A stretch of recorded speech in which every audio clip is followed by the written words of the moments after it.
இன்றைக்கு திருவள்ளூர் மாவட்டத்தின் விஷா ஒருங்கிணைப்பு கூட்ட மீட்டிங் நடந்தது.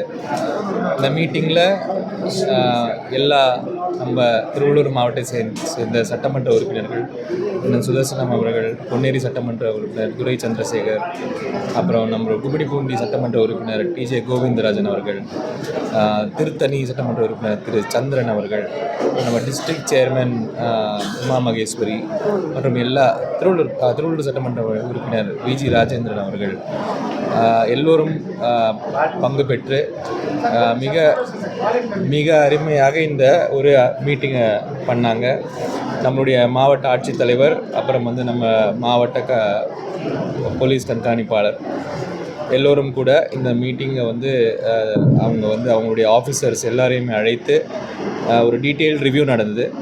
மாவட்டத்தில் இருக்கும் பல பிரச்சனைகளை எல்லா மக்கள் பிரதிநிதிகளிலிருந்து கேட்டு அவர்களுடைய கேள்விகளுக்கு பதில்களும், போன திசா கமிட்டியில் நடந்த முடிவுகளுக்கு பல விடைகளும், அதோடைய கம்ப்ளைண்ட்ஸும் இன்றைக்கி ரிவ்யூ செய்யப்பட்டது.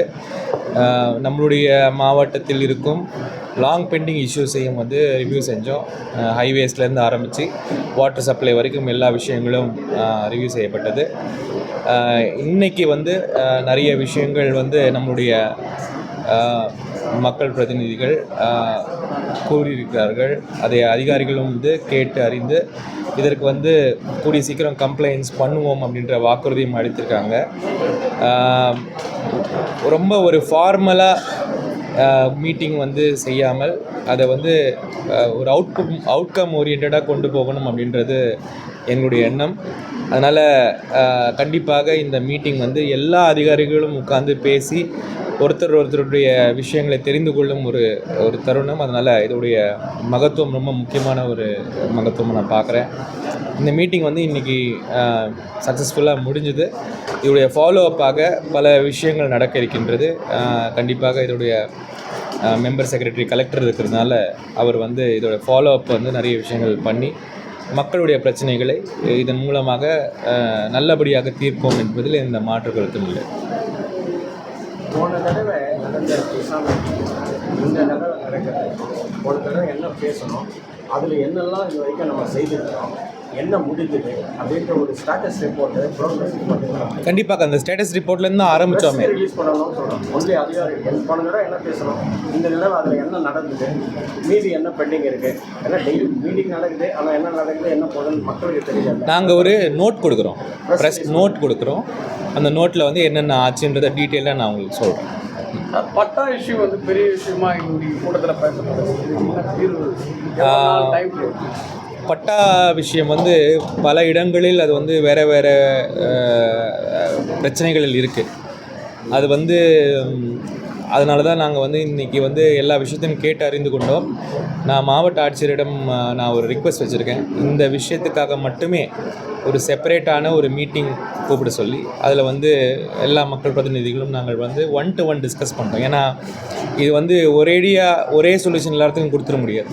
இது பலவிதப்பட்ட பிரச்சனைகள் இருப்பதனால் மேஜரான இஷ்யூஸ் எல்லாத்தையும் 1-to-1 டிஸ்கஸ் பண்ணி அரசாங்கத்துக்கிட்ட எதை கொண்டு போகணுமோ, நம்ம லெவலில் எது பண்ண முடியுமோ இதெல்லாம் பண்ணி மக்களுக்கு ஒரு பிரச்சனைகளை தீர்த்து கொடுக்கணும் அப்படின்றதில் நாங்கள் குறிப்பாக இருக்கோம்.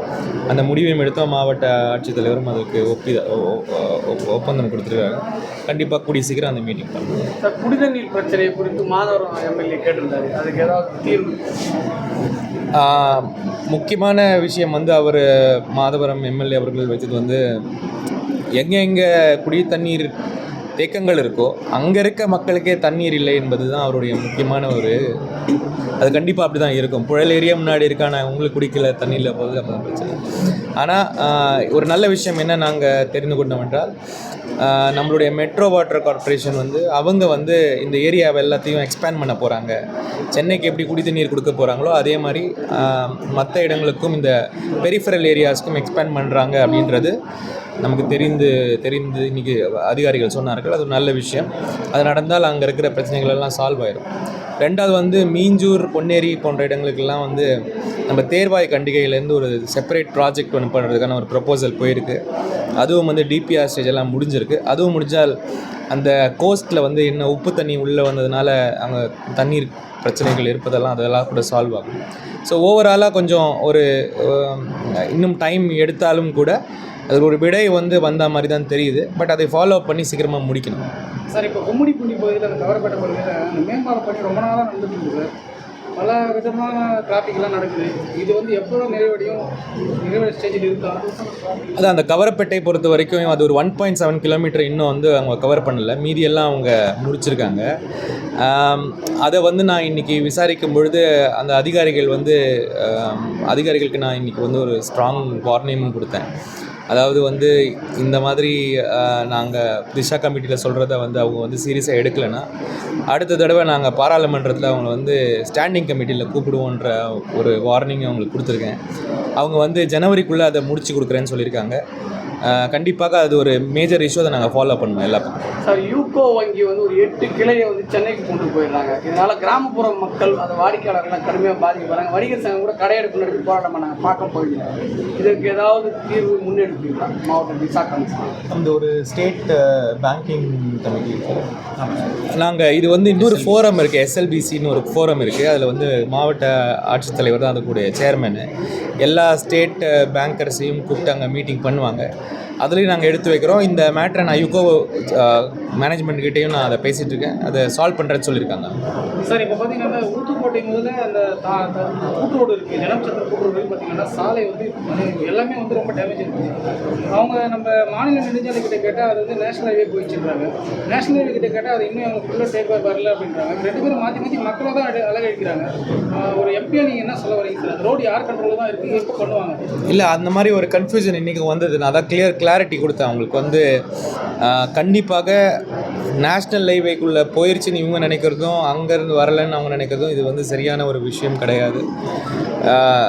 ஒன்று ப்ரப்போசல் கொண்டு போய் அதை வந்து நோட்டிஃபிகேஷன் பண்ணதுக்கப்புறம் அவங்க மெயின்டெனன்ஸ் ஆரம்பிக்கணும். சில சமயம் நேஷ்னல் ஹைவே என்ன பண்ணுவாங்கன்னா நோட்டிஃபை பண்ணிவிடுவாங்க, அதுக்கப்புறம் மெயின்டெனன்ஸே ஆரம்பிக்க மாட்டாங்க. ஸோ இந்த பிரச்சனை இருக்கிறதுனால இந்த ஸ்பெசிஃபிக் ரோடை வந்து நாங்கள் எடுத்து நான் அதை என்ன இஷ்யூ இருக்குதுன்னு பார்த்துட்டு அதை நான் சார்ட் அவுட் பண்ணுறேன். ஒருவேளை நேஷ்னல் ஹைவே பக்கம் போயிருந்ததுன்னா கண்டிப்பாக அதை அந்த பக்கம் சார்ட் அவுட் பண்ணுவோம். ஒருவேளை அது போகலைன்னா நம்ம ஸ்டேட்லேருந்து என்ன அதுக்கு பண்ண முடியும். 2 மாதமாக டேமேஜாக இருக்குது. பல ஆக்சிடென்ட் வந்து உயிரிழப்பும் ஏற்படுது. இல்லை, நான் அதை எடுக்கிறேன். மறுபடியும் என்ன பண்ணுறேன். ரயில்வே மேம்பாலம் 8 ஆண்டுகளாக சுரங்கப்பாதையில் மழைக்காலத்தில் தண்ணி நிற்குது, பொதுமக்கள் பாதிப்படைகிறாங்க, போராட்டம் கூட செஞ்சுருக்காங்க. சுரங்கத்துக்கான எதுக்கு அது தொடங்காமல் லேண்ட் அக்விசிஷன் ப்ராப்ளம் தான் நம்ம மாவட்டத்தில் ஸோ அது வந்து ரயில்வே பார்ட்டு இது மேம்பாலம் செய்யும்பொழுது ரயில்வே பார்ட் ஒன்று இருக்கும், மீதி பார்ட் வந்து ஸ்டேட் கவர்மெண்ட்டுக்கு வரும். அதுதான் சொல்கிறேன். இங்கே வந்து முக்கால்வாசி என்ன இஷ்யூன்னா இதெல்லாம் பழைய ஸ்ட்ரக்சர்ஸ் இருக்கிற இடம். அதனால் இந்த லேண்ட் அக்வயர் பண்ணும்பொழுது அங்கே இருக்கிற வீடுகள் இருக்குல்ல, ஒரு நிலமாக இருந்தால் பிரச்சனை இருக்காது. வீடுகள் என்ன பண்ணுறாங்கன்னா கோர்ட்டுக்கு போய் கேஸ் போடுறாங்க. அந்த கேஸில் வந்து ஸ்டே கிடச்சிது. அவங்க இந்த ஸ்டே அப்படி வந்ததுக்கப்புறம் லீகல் ப்ராப்ளம் ஆயிடுது. எங்களால் அந்த லேண்டையும் வந்து சரியாக எடுக்க முடியறதில்ல. பட் முழு முயற்சியும் நடந்துகிட்ருக்கு. வேறு திசைகளில் முயற்சி நடந்துகிட்ருக்கு. கண்டிப்பாக அந்த மேம்பாலங்களை, எஸ்பெஷலி இந்த லெவல் கிராசிங் மேம்பாலங்களை ஒரு ஸ்பெஷல் ஃபோக்கஸ் எடுத்து அதை நாங்கள் சார்ட் அவுட் பண்ணி முடிப்போம். சார், மாவட்டம் பிரிஞ்சு 35 ஆண்டு ஆயிடுச்சு. எவ்வளோ ஒரு மாவட்டத்தில் ஒரு அரசு கலைக்கல்லூரி இல்லை. ஒருங்கிணைந்த மாவட்டம் காஞ்சிபுரம் செங்கல்பட்டா இருக்கும்போது பொன்னேரி மட்டும் தான் ஒரு அரசு கலைக்கல்லூரி. மீதி தனியார் கல்லூரி, இன்ஜினியரிங் காலேஜ், 11 காலேஜ் இருக்குங்க. இப்போ ஆட்சியர் வந்து நம்ம எஸ்கே பிரபாகர் இருக்கும்போது திருவூர் டவுன்லேருந்து ஒரு 3 கிலோமீட்டர் ஈக்காடு கட்டி பண்ண பார்த்தோம். ஒரு 50 ஏக்கர் மீட்டு வச்சுருக்காங்க, போர்டு வச்சுருக்காங்க. அரசு சொத்து இது சாலை வாரமாகவே இருக்குது. அந்த ஒரு அரசு கலைக்கல்லூரி வந்தாக்கா திருவூர் டவுனுக்கு வந்து 3 கிலோமீட்டர், ரயில்வே ஸ்டேஷன் பொறுத்து 5 கிலோமீட்டர் தான் இருக்குது. வேக்கண்ட்டாக அப்படியே போர்டு வச்சுட்டு கார் இருக்குது. அந்த இடம் காலியாக இருக்குது. ஒரு அரசு கலைக்கல்லூரி இருந்தால் பிள்ளைங்க பயனுள்ளதாக இருக்குது. எங்களுடைய எல்லாருடைய முதல் கோரிக்கை அதுதான் இருக்குது. அரசாங்கத்துக்கிட்ட வச்சுருக்கோம். கண்டிப்பாக அதை செஞ்சு கொடுப்பாங்க. அதுக்கு மீட்டு வச்சுருக்காங்க. அந்த இடம் கல்லூரி தேவை சார். 100% நம்ம தேர்தல் வாக்குறுதியாகவும் இல்லை 100% நம்ம பண்ணுவோம். தாம்பரத்தில் ரயில்வே இது வந்து அமைக்கிறது, முனையம் அமைக்கிறது இருக்குது. அது இந்த சைட்லேயும் ஒரு முனையம் அமைக்கணும்னு சொல்லிட்டு மக்களுடைய நீண்ட நாள் கோரிக்கை. அது திருவள்ளூரில் பக்கத்தில் ஒரு ரயில்வே முனையம் அதை வைக்கிறது. இல்லை அது நம்மளுடைய ஜிஎம் வழியாக மினிஸ்ட்ரிக்கும் சொல்லியிருக்கேன். அவங்க வந்து இங்கே ஒரு டெர்மினல் வைக்கணும் அப்படின்றது அவங்க கன்சிடர் பண்ணிகிட்டு இருக்காங்க. பார்ப்போம் அது எப்படி வருது. சார் நேற்று பார்த்தீங்கன்னா சார் அறம் படை இயக்குனர் கோபிநாயகன் ஒரு பேட்டி கொடுத்துருக்காங்க. அதாவது பட்டியலின மக்களை வந்து வஞ்சன்ஸ் வச்சு பதவி பறிக்கிறாங்க அப்படின்னு சொல்லியிருக்காங்க சார். உங்களோட நாலேஜ் ஏதாவது வந்து இல்லை அது என்னன்னு ஸ்பெசிஃபிக்காக தெரியல. இல்லை எம்பி கூட தலையிடலை அப்படின்ற மாதிரி ஒரு குற்றச்சாட்டை நேற்று அவர் முன் வச்சார். ஆனால் இதை மறுசீராய்வு செய்யணும்னு அவருடைய கோரிக்கை மனு நேற்று பேட்டி கொடுத்துருக்காங்க. அதான் கேட்குறேன். இல்லை எனக்கு இன்னும் அந்த இஷ்யூ தெரியல. நான் தெரிஞ்சுட்டு நம்ம சார் இப்போ தொடர்ந்து நடைபெற்று வர இந்த மீட்டிங்கில் வந்து முன்னேறி சட்டமன்ற உறுப்பினர் பகுதியில் வந்து நிறைய திட்டங்கள் செயல்படுத்துறது ஒரு குற்றச்சாட்டு வச்சுக்கிறாரு. அவர் காங்கிரஸ் எம்எல்ஏ ஆனதால இந்த திட்டங்களை கிடப்பில் போடுறாங்க. அப்படியெல்லாம் எதுவும் கிடையாது. மாவட்ட ஆட்சியர் இங்கே இருக்கார். எல்லாரும் வந்து மக்கள் தான், மக்கள் பிரதிநிதிகள். எல்லோருக்கும் வந்து எல்லா விஷயங்களும் சரியாக சீராக செய்வதற்கான எல்லா இதுவும் முயற்சிகளும் எடுப்போம். சார் கண்டிப்பாக. ஏன்னு பார்த்தீங்கன்னா எல்என்ஜி காலேஜில் ஒரு பில்டிங் ஓப்பன் பண்ணும்போது கூட அவருக்கு அழைப்பு இல்லாமல் அவர் போராட்டமே பண்ணார். ஒன்றும் இல்லை, டோன்ட் வரி, பார்த்துக்கிறோம். நன்றி, தேங்க்யூ.